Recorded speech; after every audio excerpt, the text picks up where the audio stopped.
जय हिंद दोस्तों, आप सभी को मेरा नमस्कार। आपके इस नए YouTube चैनल मैजिक एजुकेशन में हार्दिक स्वागत है।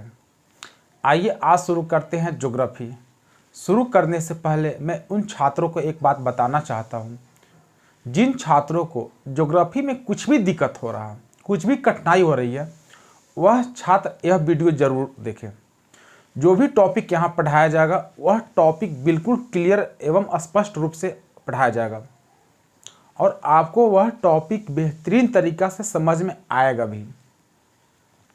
आइए आज शुरू करते हैं ज्योग्राफी। ज्योग्राफी शुरू करने से पहले मैं एक बात और बताना चाहता हूं कि हम सभी ज्योग्राफी को दो पार्ट में डिवाइड करके अध्ययन करेंगे। इसका एक पार्ट होगा इंडियन ज्योग्राफी और दूसरा पार्ट होगा वर्ल्ड ज्योग्राफी। इन्हीं दो पार्ट के अंतर्गत हम सभी संपूर्ण ज्योग्राफी का अध्ययन करेंगे। लास्ट में फिर हम लोग मैपिंग पढ़ेंगे। तो पहले आप लोग हेडिंग बना लीजिए, ज्योग्राफी।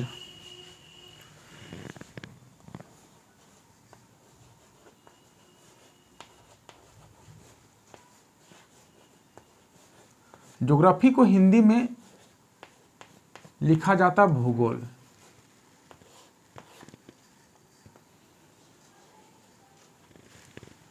अब आप सभी को मन में एक प्रश्न आना चाहिए। वह प्रश्न क्या आना चाहिए?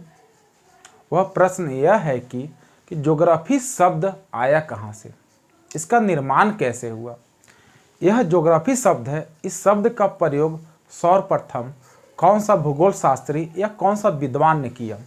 तो जो ज्योग्राफी शब्द है यह शब्द ग्रीक से आया है, यह ग्रीक वर्ड है और यह दो ग्रीक शब्दों से मिलकर इस ज्योग्राफी शब्द का निर्माण हुआ है। तो आइए देखते हैं कि वह दो ग्रीक शब्द कौन कौन सा है। तो पहला ग्रीक शब्द है जियो। जियो का अर्थ होता है पृथ्वी।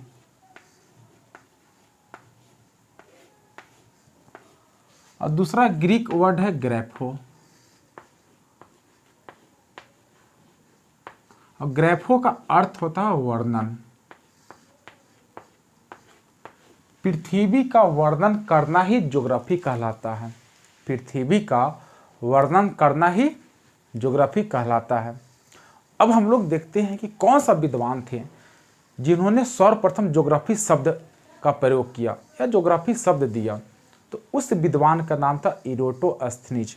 उस विद्वान के क्या नाम था? इरोटोस्थनीज।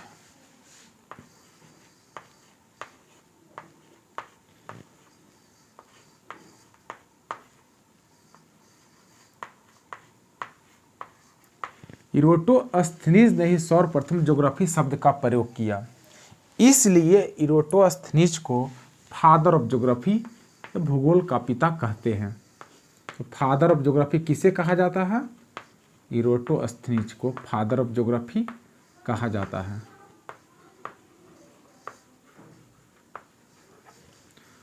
भूगोल के पिता।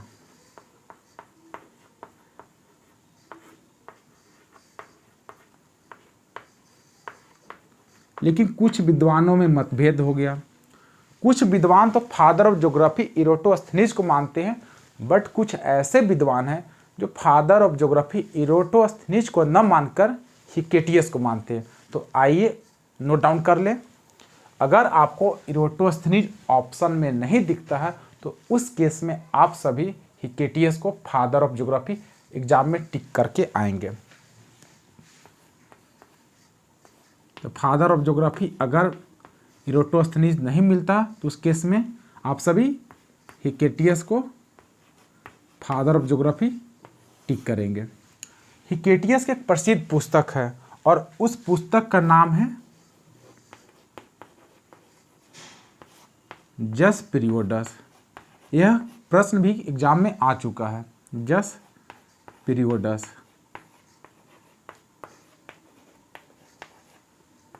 अगर एग्जामिनर पूछ दे कि जस पीरियोडस किस भूगोल शास्त्री के पुस्तक का नाम है तो आप सभी क्या टिक करेंगे? हिकेटियस।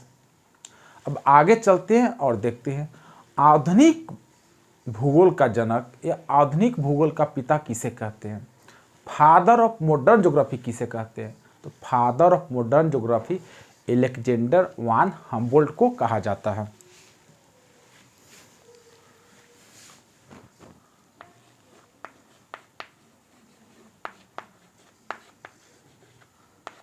आधुनिक भूगोल के पिता, तो आधुनिक भूगोल का पिता कहते हैं अलेक्जेंडर वान हम्बोल्ट को।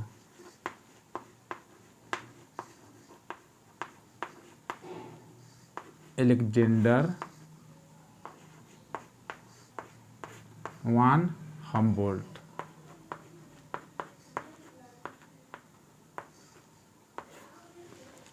अलेक्जेंडर वान हम्बोल्ट की एक प्रसिद्ध पुस्तक है और यह भी एग्जाम में प्रश्न आ चुका है और उस प्रसिद्ध पुस्तक का नाम है कोस्मोस। उस पुस्तक का क्या नाम है? कोस्मोस। तो कोस्मोस प्रसिद्ध पुस्तक किसकी रचना है? अलेक्जेंडर वान हम्बोल्ट की। अलेक्जेंडर वान हम्बोल्ट ऐसे प्रथम व्यक्ति थे, ऐसे प्रथम विद्वान थे जिन्होंने पनामा नहर को सर्वप्रथम बनाने का विचार दिया था। अगर एग्जामिनर ये प्रश्न पूछ दे पनामा नहर बनाने का सर्वप्रथम विचार किस विद्वान ने दिया था, तो उस विद्वान का नाम था अलेक्जेंडर वान हम्बोल्ट।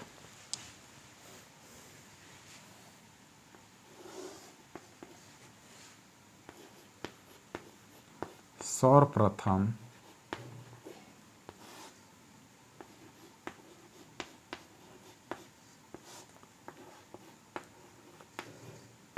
पनामा नहर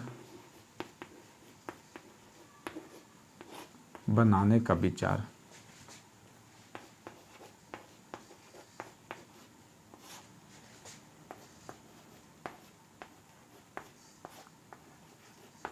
दिया था।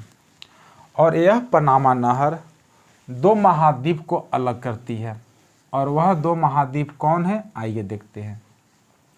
तो पनामा नहर जो दो महाद्वीप को अलग करती है वह दोनों महाद्वीप का नाम है उत्तरी अमेरिका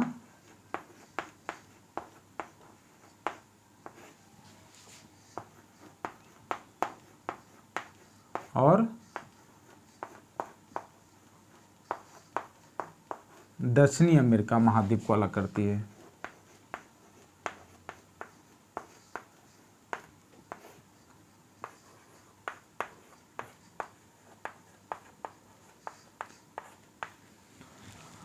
और यह पनामा नहर दो महासागर को भी जोड़ती है, और वह दोनों महासागर का नाम है प्रशांत महासागर और अटलांटिक महासागर। तो पनामा नहर किन दो महासागरों को जोड़ती है? अटलांटिक महासागर और प्रशांत महासागर।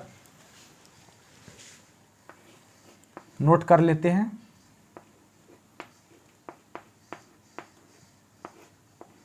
प्रशांत महासागर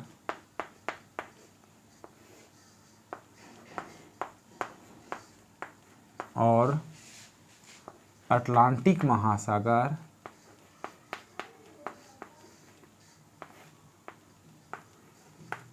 महासागर को जोड़ती है। अगर एग्जाम में यह क्वेश्चन आ जाए कि विश्व का सबसे बड़ा महासागर का नाम क्या है, तो विश्व का सबसे बड़ा महासागर का नाम है प्रशांत महासागर। यह विश्व का सबसे बड़ा महासागर है, विश्व का सबसे बड़ा महासागर।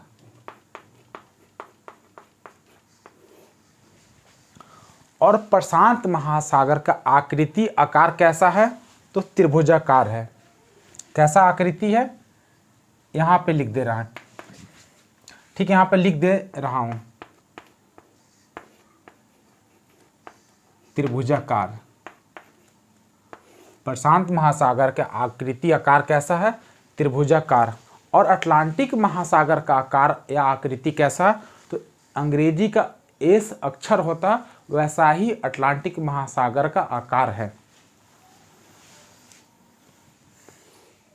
अंग्रेजी का एस अक्षर, ठीक है, एस अक्षर।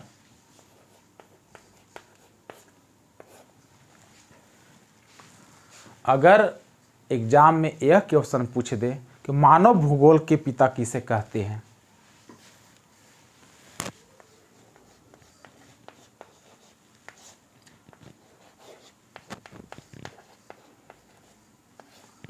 मानव भूगोल के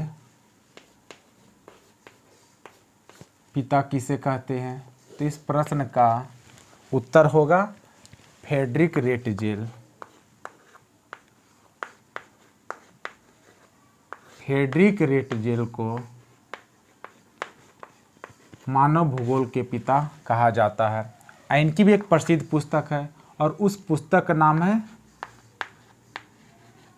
एंथ्रोपोज्योग्राफी। एंथ्रोपोज्योग्राफी किसकी प्रसिद्ध पुस्तक का नाम है, फ्रेडरिक रेटजेल। आप लोग स्क्रीनशॉट ले लीजिए या साथ में लिखते चल भी रहे होंगे। आइए आगे चलते हैं।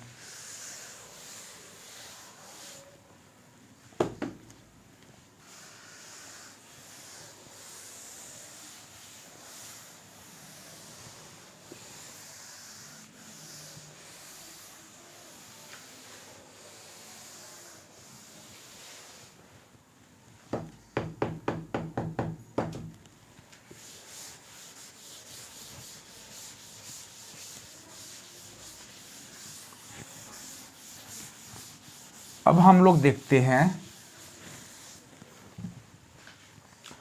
व्यवस्थित भूगोल का जनक किसे कहते हैं।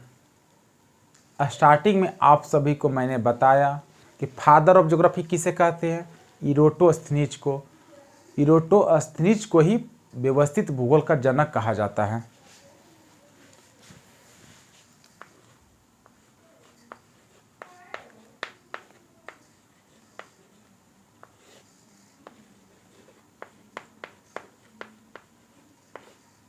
व्यवस्थित भूगोल का जनक, व्यवस्थित भूगोल का जनक किसे कहते हैं, इरोटोस्थनीज को। और इरोटोस्थनीज को फादर ऑफ ज्योग्राफी भी कहा जाता है।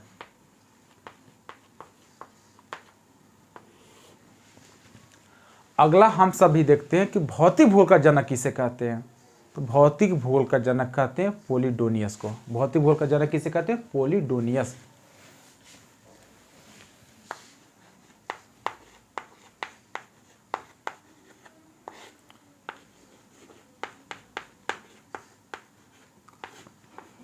भौतिक भूगोल का जनक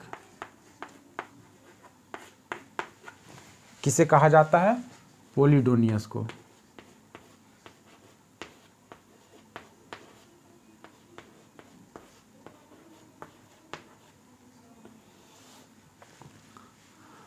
अब हम सभी आगे देखते हैं जो ग्लोब है, ठीक है ना। आप लोग ग्लोब देखे होंगे, सरकारी ऑफिस में या प्राइवेट स्कूल में कहीं भी जाएंगे तो टेबल पे एक ग्लोब रखा होगा। उस ग्लोब का सर्वप्रथम निर्माण किसने किया था। देखिए ग्लोब इस प्रकार को आप लोग देखे होंगे ऑफिस में टेबल पर रखा हुआ।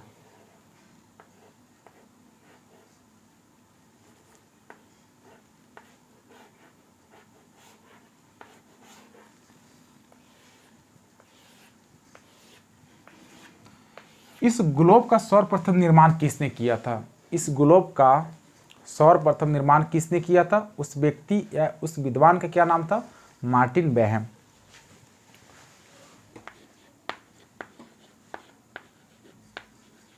सर्वप्रथम ग्लोब का निर्माण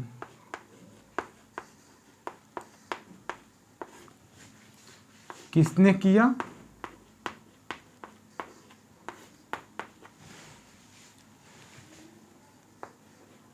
उस व्यक्ति का नाम था मार्टिन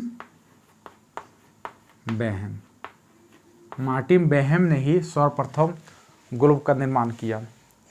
ग्लोब का तो निर्माण हो गया, मार्टिन बेहम ने कर दिया। अब हम लोग देखते हैं कि जो विश्व का मानचित्र है, उस विश्व का मानचित्र का निर्माण किसने किया। तो विश्व के मानचित्र का निर्माण सर्वप्रथम जिसने किया उस व्यक्ति के नाम था एनेक्जीमेंडर। उस व्यक्ति का क्या नाम था, विश्व के मानचित्र बनाने वाला, एनेक्जीमेंडर।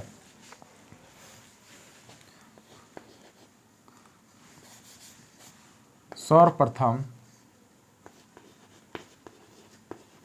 विश्व मानचित्र का निर्माण किसने किया? तो एनेक्जीमेंडर।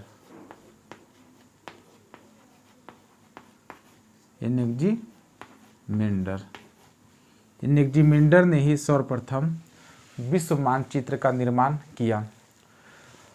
विश्व मानचित्र तो निर्माण हो गया।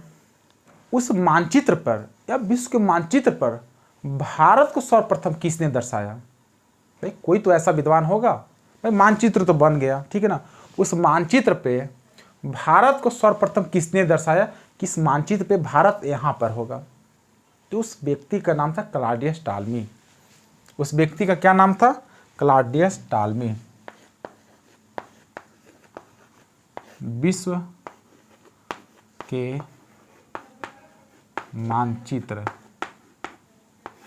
मानचित्र पर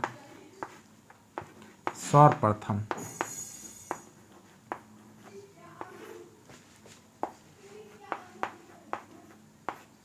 भारत को दर्शाया। किसने दर्शाया? Claudius Ptolemy.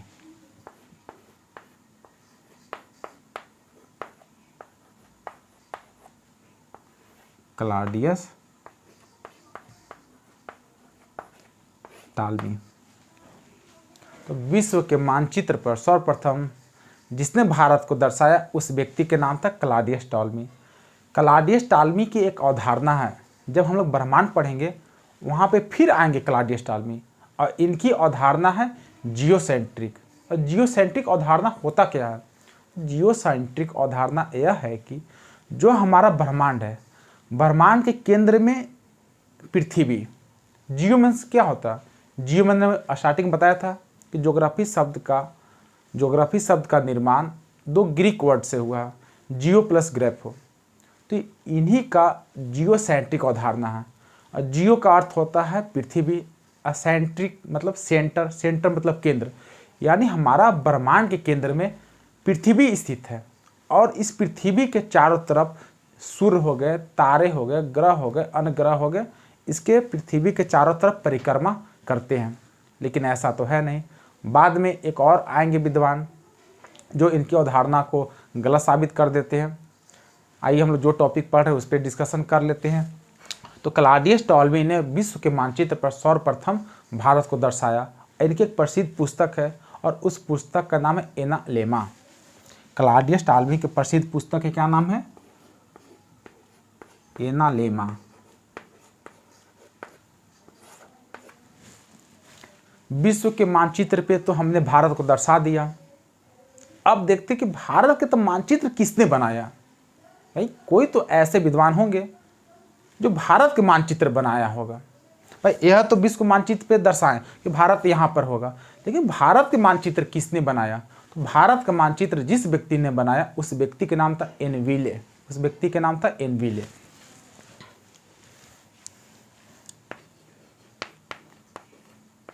भारत के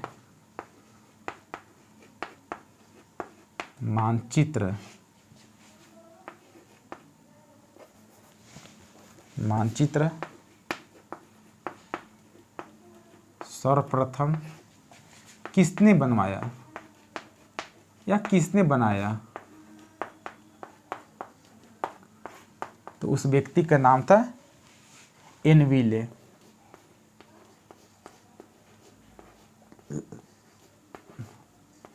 यह मानचित्र कब बनाया गया था? 1752 ईस्वी में। एनविले व्यक्ति का नाम है। एनालेमा क्लॉडियस टॉलमी के प्रसिद्ध पुस्तक का नाम है। आप लोग कंफ्यूज मत होइएगा कि एनविले और एनालेमा क्या है। एनालेमा क्लॉडियस टॉलमी के प्रसिद्ध पुस्तक का नाम है। एनविले भारत के मानचित्र सर्वप्रथम इसी व्यक्ति ने बनाया था, इसी विद्वान ने बनाया था, एनविले। अब हम लोग आगे चलते हैं। आराम कुर्सी वाला भूगोलवेत्ता की उपमा किसे प्रदान किया गया है? अच्छा एक और यहाँ पे लिख देते हैं, किताब उल हिंद। यह भारत के भूगोल से संबंधित है। आप लोग हिस्ट्री में पढ़े होंगे। किताब उल हिंद किसकी प्रसिद्ध रचना? अल-बरूनी की। यह कब लिखी गई थी? 1030 ईस्वी में।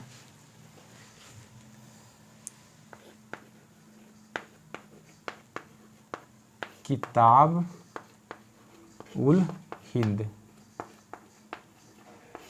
ये भारत के भूगोल से संबंधित है। भारत के भूगोल।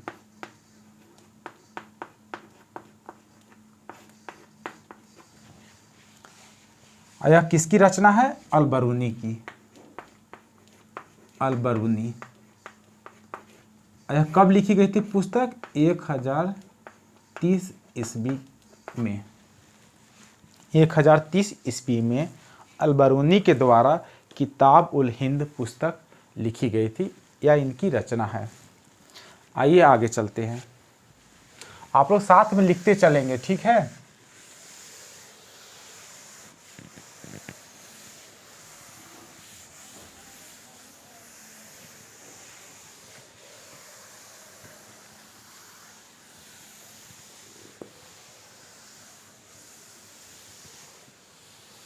मैंने अभी बता रहा था आराम कुर्सी वाला भूगोलवेता की उपमा किसे प्रदान किया गया है?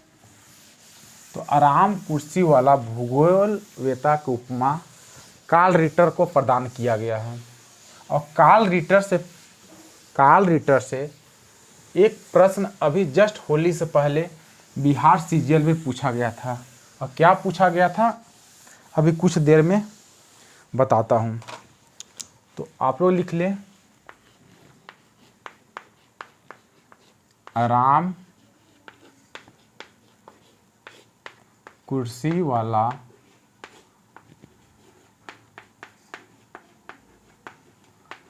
भूगोलवेता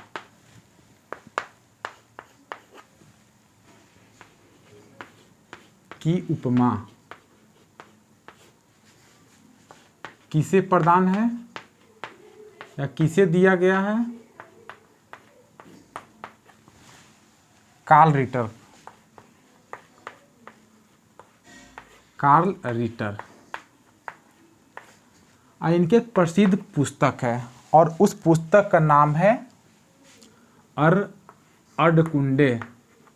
अरकुंडे मैं इंग्लिश में लिख दे रहा हूँ, ERDKUNDE, अरकुंडे। तो बिहार सीजीएल में यही प्रश्न आया था, अरकुंडे पुस्तक किसके द्वारा लिखा गया, किसकी रचना है? तो उसका सही ऑप्शन होता कार्ल रिटर। यह प्रश्न बहुत रेयर बुक में मिलेंगे, सभी जगह प्रश्न नहीं दिया गया। यह प्रश्न तो मिल जाएंगे।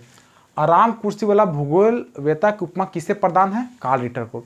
बट इनकी प्रसिद्ध पुस्तक अरकुंडे है, यह सभी बुक में नहीं मिलेंगे। ठीक है, आइए अगले प्रश्न में चलते हैं। जो विश्व के मानचित्र है, उस मानचित्र पर सर्वप्रथम देशांतर रेखा खींचने का प्रयास किसने किया? तो विश्व के मानचित्र पर सर्वप्रथम देशांतर रेखा को खींचने का प्रयास किया था हेरोडोटस। किसने किया था? हेरोडोटस।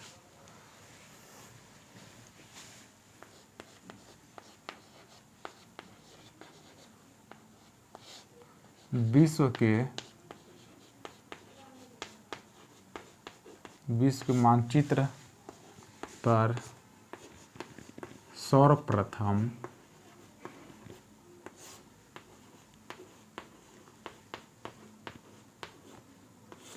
देशांतर रेखा को खींचने का प्रयास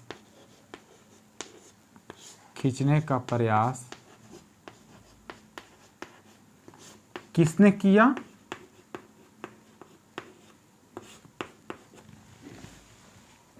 उस विद्वान का क्या नाम था?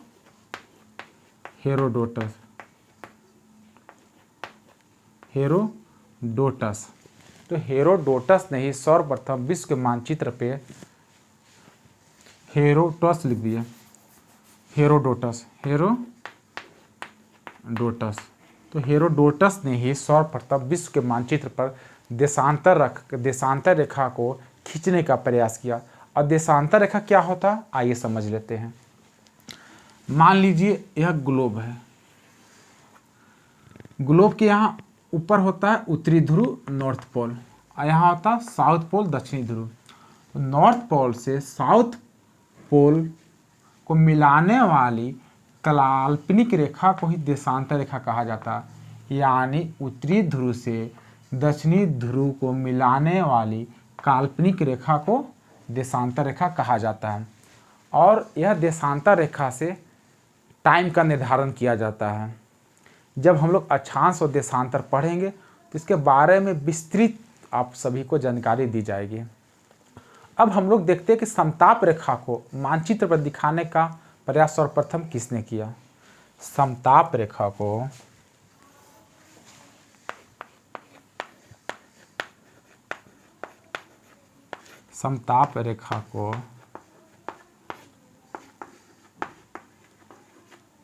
विश्व के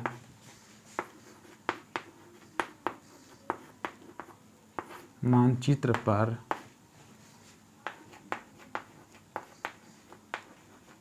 सर्वप्रथम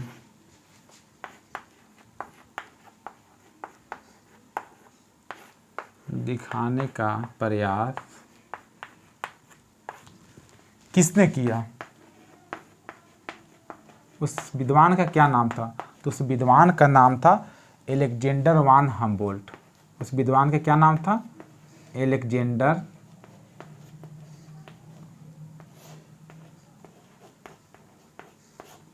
वान हम्बोल्ट।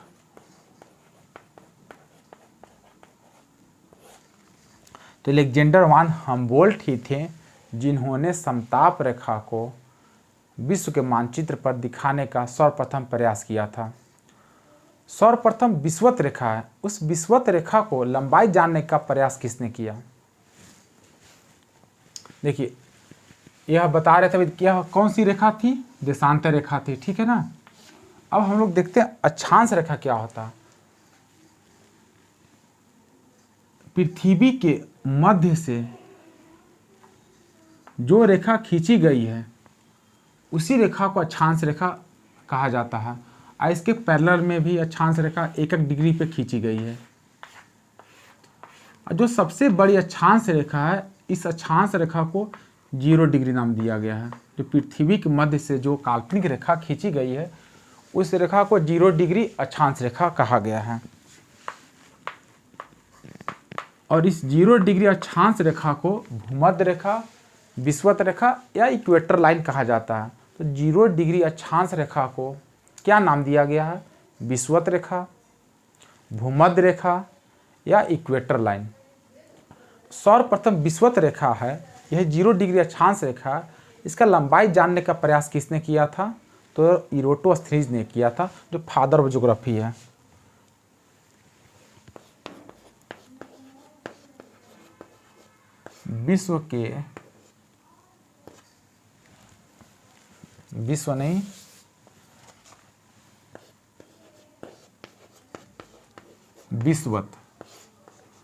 विषुवत रेखा के लंबाई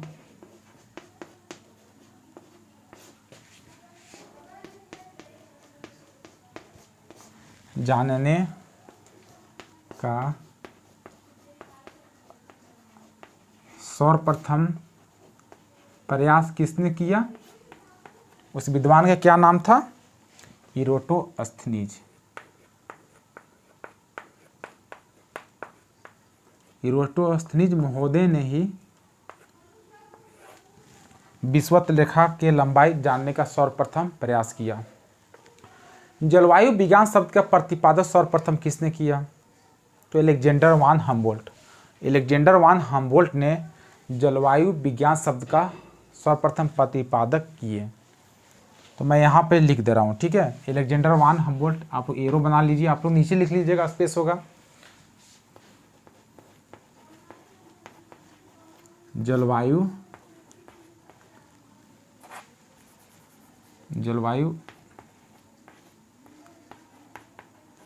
विज्ञान शब्द का सर्वप्रथम प्रतिपादक किसने किया? अलेक्जेंडर वान हम्बोल्ट। अलेक्जेंडर वान हम्बोल्ट से मैंने 3-4 क्वेश्चन बताया था। क्या क्या बताया था? पहला मैंने प्रश्न बताया था आधुनिक भूगोल का पिता, फादर ऑफ मॉडर्न ज्योग्राफी किसे कहते हैं? अलेक्जेंडर वान हम्बोल्ट को कहते हैं। इनकी प्रसिद्ध पुस्तक कौन सी है? कॉस्मोस। समताप रेखा को विश्व के मानचित्र पर सर्वप्रथम दिखाने का प्रयास किसने किया? अलेक्जेंडर वान हम्बोल्ट ने। जलवायु विज्ञान शब्द का सर्वप्रथम प्रतिपादक या सर्वप्रथम जलवायु विज्ञान शब्द किसने दिया? अलेक्जेंडर वान हम्बोल्ट ने। एक क्वेश्चन और बताया था अलेक्जेंडर वान हम्बोल्ट से, पनामा नहर का सर्वप्रथम बनाने का विचार किसने दिया था? तो अलेक्जेंडर वान हम्बोल्ट ने। आज की क्लास समाप्त होती है। आप लोग इस वीडियो को शेयर और सब्सक्राइब अवश्य कर लें। जिन भी छात्रों को कुछ भी दिक्कत हो वो लोग कमेंट बॉक्स में ज़रूर कमेंट या अपना मत दें कि सर यहाँ पे मुझे ये बात समझ में नहीं आई। अगर समझ में आ रही है तो यह वीडियो अपने दोस्तों मित्रों के पास शेयर कर दें और सब्सक्राइब कर दें। Thank you so much. जय हिंद।